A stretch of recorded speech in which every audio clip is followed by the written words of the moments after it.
بسم اللہ الرحمن الرحیم۔ چند معروضات خاک غریب نواز ملا طاہر حسین قاضی سرونی ضلع ودیشہ مدھیہ پردیش کی جانب سے۔ میرا فون نمبر 88-152-53-598 ہے۔ ابھی معلوم ہوا خطیب مراد آباد مناظر اعظم ہندوستان کے بیٹے حضرت مفتی انتصاب قدیری صاحب، جن کو خلافت دی شیخ الاسلام مفتی مدنی میاں صاحب نے، خلافت نامہ جب دیا جاتا ہے تو بہت سوچ سمجھ کر دیا جاتا ہے، تفصیلی گفتگو بھی ہوتی ہے، نسب کے بارے میں بھی، مشرق کے بارے میں بھی آدمی کو معلوم ہوتا ہے، اور اس کے خاندان کا بھی پتہ ہوتا ہے۔ شہر مراد آباد کسی تعارف کا محتاج نہیں ہے۔ جب مناظر اعظم ہندوستان مفتی انتصاب قدیری وہاں پر تھے اور ان کا انتقال ہو گیا، اب اس کے بعد جو اختلافات ہوئے اللہ میاں کہنے پر، کہ صاحب اللہ میاں نہ کہو، اللہ والے میاں کہو۔ اللہ کے رسول صلی اللہ علیہ وسلم فرماتے ہیں انما الاعمال بالنیات، عمل کا دار و مدار نیت پر ہوتا ہے۔ کوئی بھی شخص اللہ میاں جو کہتا ہے تو وہ ان کو اللہ والے میاں کی نیت سے ہی کہتا ہے۔ کسی بھی مسلمان کا یہ عقیدہ نہیں ہے کہ کوئی بندے کو خدا سمجھے۔ کوئی بھی گھٹیا سے گھٹیا، چاہے وہ الف بھی نہ پڑھا ہو، اس کا بھی عقیدہ نہیں ہوتا ہے۔ ان کا لقب اللہ میاں ہی مشہور تھا، اور یہ لقب مفتی اعظم ہند کے زمانے میں بھی بولا جاتا تھا۔ کبھی انہوں نے اس پر حرام یا کفر کا فتویٰ نہیں لگایا۔ صرف پیلی بھیت تشریف لے گئے تھے جب مفتی اعظم ہند، تو یہ کہا تھا کہ گولک پر یہ لکھوا دو اللہ والے میاں۔ اس کے بعد آپ نے کوئی فتویٰ بازی نہیں کی، جبکہ وہ حیات رہے، ان کی حیات تک لفظ اللہ میاں بولا جاتا رہا، کبھی فتویٰ نہیں لگایا۔ صرف مسئلہ بتایا کہ اللہ والے میاں لکھ دو، اس کے بعد آپ ہاتھ دھو کر پیچھے نہیں پڑے کہ اب جو اللہ میاں کہہ رہے ہیں پر کفر کے فتوے لگاؤ، یہ کرو وہ کرو۔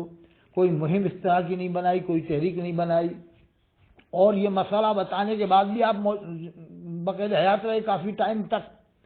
اور اللہ میاں مفتی اعظم کے زمانے میں برسوں سے بولا جاتا رہا ہے۔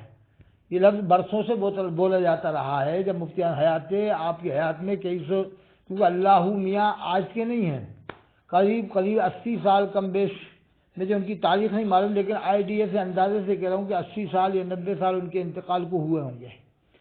اب اللہ میاں پر تو اعتراض ہوا کہنے پر، پھر انتخاب عالم قدیری جو مقرر اعظم ہندوستان بھی تھے اپنے وقت کے، مناظر اعظم ہندوستان تو صحیح، مقرر اعظم ہندوستان تو حضرت مولانا خان عبید اللہ خان اعظمی ہیں۔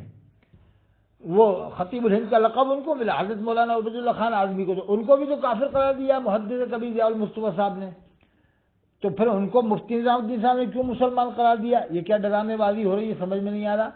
ایک مفتی کہہ رہا ہے کہ کافر ہیں، ایک مفتی کہہ رہا ہے مسلمان ہیں، ایک مفتی کہہ رہا ہے امام المحققین علامہ طاہر القاضی کافر ہے، ایک مفتی ان کو مسلمان مان لے۔ علماء جامع حضرت مصر مسلمان مانتے ہیں، امام المحققین راس المصنفین سیاح عالم حضرت علامہ طاہر القاضی صاحب کو، جن کو یہ شرف حاصل ہے کہ ایشیا میں، بر صغیر میں، ایشیا میں کوئی عالم ایسا نہیں ہوا جس نے عربی میں تفسیر لکھی ہو۔ علامہ طاہر القاضی صاحب نے عربی میں تفسیر لکھ دی ہے، قرآن کا ترجمہ عرفان القرآن کے نام سے لکھ دیا، 1100 کم بیش کتابیں لکھی ہیں جو 567 یا 550 چھپ چکی ہیں۔ مجھے بتایا مفتی فداء المصطفیٰ صاحب جو جھالاواڑ راجستھان میں بڑے قابل عالم ہیں، بہت زبردست مفتی ہیں، بہت ہی زبردست کام کر رہے ہیں، وہ فرما رہے تھے کہ 254 ممالک میں حضرت علامہ طاہر القاضی صاحب ہوئے آئے ہیں، تشریف لے گئے ہیں۔ تو فتویٰ یہ کس بنیاد پر لگایا جاتا ہے؟ کیا عداوت و حسد کی بنیاد پر لگایا جاتا ہے؟ فتویٰ عداوت و حسد کی بنیاد پر نہیں لگا سکتے آپ۔ محض کسی حسد کر کے یا جلن کے ساتھ یا عداوت میں یہ تحاسد تقاضب اور اس معاملے میں فتویٰ نہیں دیا جاتا. فتویٰ خلوص کے ساتھ لگایا جاتا ہے. فتویٰ اللہ کا خوف دل میں بسا کر لگایا جاتا ہے. پہلے کے مفتیان کرام کا پڑھیے، قلم چلانے سے پہلے ان کا دل کانپ جاتا تھا کہ نہیں کانپ جاتا تھا. قادیانی کے بارے میں بھی ایک مفتی کے بارے میں سنا ہے کہ انہوں نے فتویٰ نہیں لگایا. جب انہوں نے بہت سوچا سمجھا یا خواب میں ان کے اوپر منکشف ہوا، یہ بات ظاہر ہوئی کہ نہیں وہ اسلام سے خارج ہو چکا، تب فتویٰ لگایا. غلام احمد قادیانی کو بھی. آج کل تو فتوی بازی ایسی عام ہو گئی ہے کہ ذرا سی دیر میں رسی کا سانپ بنا کر کافر قرار دیتے ہیں. اب حضرت مولانا عبید اللہ خان اعظمی جو ہندوستان کے مقبول زمانہ مقرر اور سب سے بڑے مقرر ہیں، ان کی تقریر میں بھی مجمع 1-1 لاکھ ہوتا تھا، کم بیش 50,000، اور 100 200 کلومیٹر دور سے سننے آتے تھے. ان کو محدث کبیر صاحب نے میرے میں موجود تھا جامعہ حبیبیہ الہ آباد میں، اس وقت کافر کہا. اور جامعہ حبیبیہ کے سیمینار میں بھی موجود تھا، جس میں اظہری میاں صاحب بھی تھے، محدث کبیر صاحب بھی تھے، مفتی شبیر احمد صاحب بھی تھے جو انتقال فرما گئے، مولانا ناظر اشرف بھی تھے، مولانا ناظر اشرف صاحب ناگپوری بھی تھے، اور مولانا شعیب رضا صاحب بھی تھے جو انتقال فرما گئے، اور حضرت مولانا جو ہے کہ کیا کہتے ہیں بہاؤل مصطفیٰ صاحب بھی تھے. بہت سارے بڑے بڑے اکابر علماء تھے. مفتی اختر حسین علیمی بھی تھے، حضرت مولانا شفیق عالم صاحب شریفی بھی تھے. میں موجود تھا، اس میں دن والے میں بھی تھا اور رات والے میں بھی میں موجود تھا، کیونکہ میں وہاں پروگرام میں گیا ہوا تھا تو میری وہاں جان پہچان الہ آباد میں ہے. علماء کو مخصوص مدعو کیا گیا تھا، لیکن میں چلا گیا تھا کیوں میں جامعہ حبیبیہ بھی گیا تھا. اس میں مولانا عاشق الرحمان الہ آبادی بھی تھے. جب اس سیمینار میں، یہ ڈھکی چھپی بات نہیں ہے، سیمینار میں چنندہ عالم تھے، آج بھی وہ زندہ ہے. 4-5 عالم دنیا سے رخصت ہوئے ہیں، 4-5 ہی عالم، اظہری میاں اور مفتی شبیر صاحب، شعیب رضا صاحب، 1-2 اور عالم اس میں سے رخصت ہوئے ہوں گے، باقی سب زندہ ہیں، ابھی سب زندہ ہیں. قریب 100-150 علماء موجود تھے، سب کے سب زندہ ہیں، ابھی چند رخصت ہوئے ہیں، سب کے سب زندہ ہیں. اسی جلسے میں بات اٹھی تھی، کنفرم ہے، آج بھی زندہ ہے، میں پوچھوا سکتا ہوں. مولانا شفیق احمد صاحب شریفی صاحب نے روکا تھا اس بات کے اوپر. کس بات پر روکا تھا؟ اسی سیمینار میں جو جامعہ حبیبیہ کی طرف سے مولانا شیخ الرحمان صاحب نے کروایا تھا. یہ بات ایک عالم صاحب نے کہی کہ دارالعلوم اشرفیہ کا بائیکاٹ کرو، وہ اہل سنت سے نکل گیا، مطلب اہل سنت سے خارج ہو چکے ہیں، نعوذ باللہ من ذالک. یعنی بائیکاٹ کیوں کیا جا رہا ہے؟ اہل سنت سے خارج ہونے کی بنیاد پر. یہی مقصد تھا، اور کیا مقصد تھا؟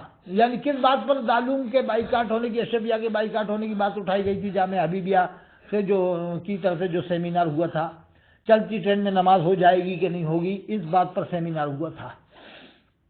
مجھے رپورٹ ہے، میں وہاں بیٹھا ہوں، اور حضرت مولانا عبدالسلام صاحب جو فتح پور مراد آباد کے، وہ بھی موجود تھے، وہ بھی گواہ ہو سکتے ہیں اس بارے میں، وہ بھی بتا سکتے ہیں کہ ہاں یہ بات آئی تھی.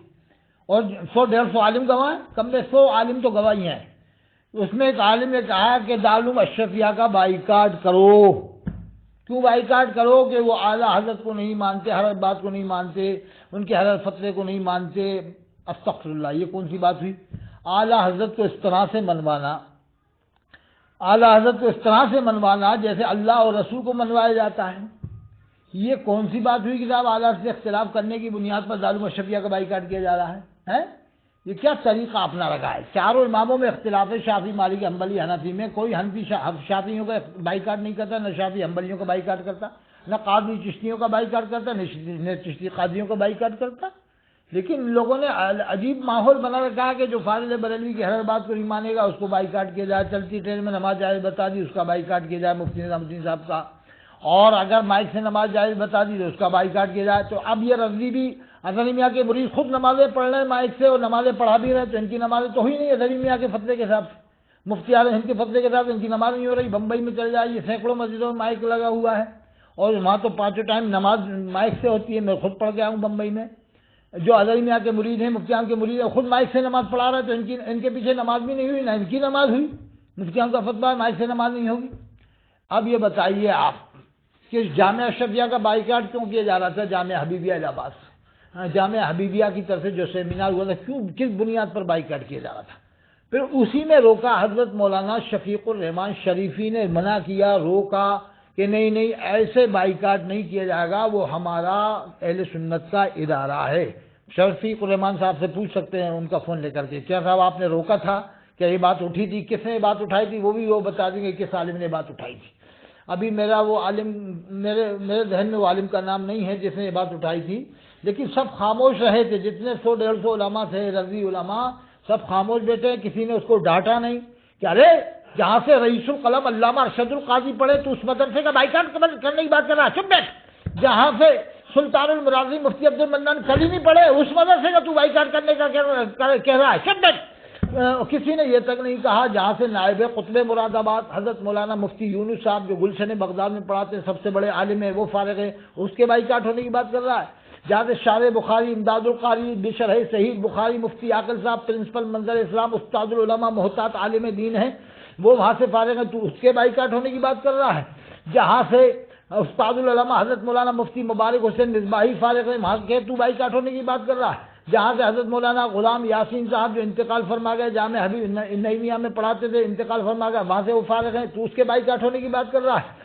جہاں سے پوری دنیا میں فارغین گئے ہیں, پورے انڈیا کے کونے کونے میں پھیلے ہوئے ہیں, بمبئی کلکتہ دلی, کس جگہ جامعہ اشرفیہ کے فارغین نہیں ہے, تو اس کے بائیکاٹ ہونے کی بات کر رہا ہے. کسی بھی عالم نے, جتنے بھی علماء موجود تھے, اظہری میاں صاحب بھی تھے, شعیب رضا صاحب بھی تھے, اور سید گلزار میاں صاحب مسولی والے بھی تھے, اور مفتی اعظم اڑیسہ بھی غالباً تھے اس میں, اور مفتی شبیر صاحب بھی تھے, کسی نے بھی اس کو ڈانٹا نہیں. مفتی اختر حسین علیمی بھی تھے, کسی نے بھی نہیں ڈانٹا, سب خاموش رہے. اکیلے بولنے والے تھے مولانا شفیق الرحمان شریفی صاحب, جنہوں نے یہ کہا کہ ایسے بائیکاٹ نہیں کیا جائے گا, وہ ہمارا سنیوں کا ادارہ ہے, ان سے بات چیت کی جائے گی. بتائیے آپ لوگ تو جب پیچھے پڑ جاؤ تو جس کے چاہتے پیچھے پڑ جاتے ہو.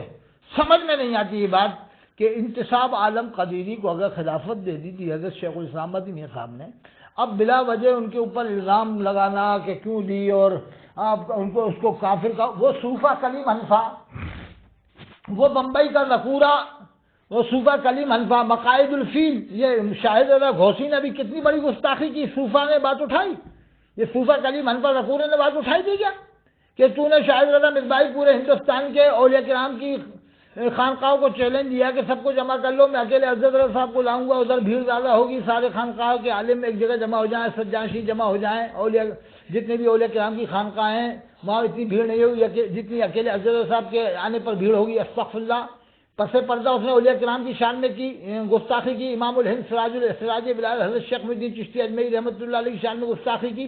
میں نے اس کا چیلنج قبول کیا تھا, اور قبول کر کے میں نے آڈیو ڈالا تھا کہ میں نے تیرا چیلنج قبول کیا, اس کا جواب اس نے آج تک نہیں دیا. میں کہ چل جلسہ کروا, ہندوستان میں کہاں کروانا چاہتا ہے, بمبئی میں, کلکتہ میں, دلی میں, جہاں بھی تو, جے پور میں, کوٹا میں, راجستھان میں, جہاں چاہے جلسہ رکھ لے, اور بلا. افضل رضا صاحب کو ہی نہیں کہا, میں کہ پورے خاندان اعلیٰ حضرت کو بلا, اور ہم ہندوستان کے تمام خانقاہوں کے مشائخوں کو نہیں بلائیں گے, سجادہ گان کو نہیں بلائیں گے, ہم اکیلے ایک خادم کو بلائیں گے. میں نے پورے خادموں کا بھی نہیں کہا, میں نے تو یہ کہا میں صرف ایک خادم کو بلاؤں گا, حضرت شیخ محی الدین چشتی اجمیری رحمۃ اللہ علیہ کی بارگاہ سے ایک خادم کو دعوت دیں گے, پھر دیکھنا تو بھیڑ کا کیا منظر ہوتا ہے. خواجہ صاحب کے دیوانے کس طرح سے اس کا استقبال کریں گے, پھر خواجہ کے دیوانوں کا تو دیکھنا عالم. تو سوچتا ہے کہ حضرت خواجہ غریب نواز اجمیری رحمۃ اللہ علیہ کے دیوانے اتنا استقبال نہیں کر پائیں گے؟ تجھے معلوم نہیں ہے ابھی خواجہ غریب نواز کا مرتبہ ہے. تو یہ سوچ رہا ہوگا کہ ہم اکیلے بلا لیں گے, تمام سجادہ جائیں گے تو اتنی بھیڑ نہیں ہوگی. تجھے تیری یہ سب جو ہے کہ غلط فہمی ہے. تو میں آج بھی میں چیلنج دے رہا ہوں کہ کرا لے جلسہ, تو اپنی بات پر اٹل لے, تو اپنی بات کے اوپر اٹل کیوں نہیں لیتا, پیچھے کیوں ہٹ رہا ہے؟ پیچھے ہٹ رہا ہے شاہد رضا مصباحی گھوسی والا جو بالمضمون بھیسوڑی والا ہے, یہ صوفہ کلیم حنفا ذکورہ بمبئی کا جو بالمضمون بھیسوڑی والا ہے. دونوں مقائد الفیل ہیں, آئے دن فتنے اٹھاتے ہیں کہ انتصاب عالم قدیری کو کیوں خلافت دی, اور حضرت شیخ الاسلام مدنی میاں صاحب نے کیوں خلافت واپس دی. نہیں لینا چاہیے تھا, اٹل ہو جانا چاہیے تھا کہ بھائی جو باتیں آپ کہہ رہے ہیں وہ سب کو سامنے لائیں, جس کی کتابوں میں جو بات لکھی گئی ہے وہ سب بتائی جائے, پوری کھل کر بات بتائی جائے آئینے کی طرح سے. کہ جامعہ ازہر مصر میں بھی لوگ پڑھنے جاتے ہیں, کیا کبھی ارسلان رضا ابن انجم میاں سے پوچھا کہ تم نے جامعہ ازہر میں 4 سال کس کے پیچھے نماز پڑھ کے آئے؟ تم کہتے ہو ہم نے نمازیں الگ پڑھ لی, جمعے کی نماز الگ کیسے پڑھ سکتے ہو 4 سال تک, 2 سال تک, 3 سال تک؟ وہاں سب صلح کلی لوگ رہتے ہیں جامعہ ازہر مصر میں, سب پڑھتے ہیں, دیوبندی, بریلوی, اہل حدیث, سب کو مسلمان مانتے ہیں. تم نے وہاں حسام الحرمین آج تک کیوں نہیں بتائی جامع مصر میں؟ اس کی تصدیق کیوں نہیں کرائی ہے؟ یہ سب بتائیے آپ لوگ، ذرا ذرا سی بات میں کیچڑے اچھالنے لگ جاتے ہیں جس پہ چاہتے ہیں، اور لوگ ڈر جاتے ہیں۔ اعلیٰ حضرت کا ایسا معاملہ بنایا جا رہا ہے کہ جو اعلیٰ کو نہیں مانے گا مسلمان ہی نہیں ہے، استغفر اللہ۔ جو سلطان المجاہدین حضرت مولانا سید سبطین حیدر میاں صاحب بھی نہیں مانتے، وہ بھی مسلمان نہیں ہیں، اور مکن پور کے لوگ نہیں مانتے، جہاں پر قطب المدار حضرت مکن پوری رحمۃ اللہ شیخ بدی الدین قطب المدار رحمۃ اللہ علیہ کا مدار ہے، وہ نہیں مانتے، علماء بدائیں نہیں مانتے، مجدد نہیں مانتے، مفتی اعظم ہند کو مجدد محمد احمد مصباحی صاحب نہیں مانتے جو اشرفیہ میں پڑھاتے ہیں، جہاں مفتی اعظم ہے انہی کی لکھی کتاب ہے، وہ اسی میں ان کا مضمون ہے، دیکھ لو آپ ہیں۔ تو یہ سب کیا ڈرامے بازی ہو رہی ہے؟ حضرت شیخ احمد علی سہارنپوری کے اوپر چھینٹیں کسی کی گئی، یہ تجلیات تاج الشریعہ کتاب میں صاف لکھا ہوا ہے، مولانا کوثر امام کا مضمون موجود ہے کہ اظہرینا نے ان کی زبردست خبر لی۔ کس کی خبر لی؟ محدث صوفی کے استاد کی خبر لی، نشانہ بنایا ان کو، زبردست مشکوک ٹھہرایا ان کو سنیت میں ہے۔ اس بارے میں کیوں خاموش رہتا ہے صوفہ کلیم حنفیٰ؟ مفتی اعظم مہاراشٹر مفتی غلام محمد ناگپوری رحمۃ اللہ علیہ کو کافر قرار دیا تو صوفہ کلیم حنفیٰ کہاں مر گیا تھا؟ یہ شاہد رضا گھوسی والا کہاں مر گیا تھا جو ان کے جو ہے کہ سسر نے کافر ٹھہرایا، بلا وجہ کافر ٹھہرا دیا؟ کیا مفتیان کا خلیفہ کافر ہو سکتا ہے؟ نعوذ باللہ من ذالک۔ اللہ تم کو سمجھ کی توفیق عطا فرما۔ وآخر دعوانا الحمدللہ رب العالمین۔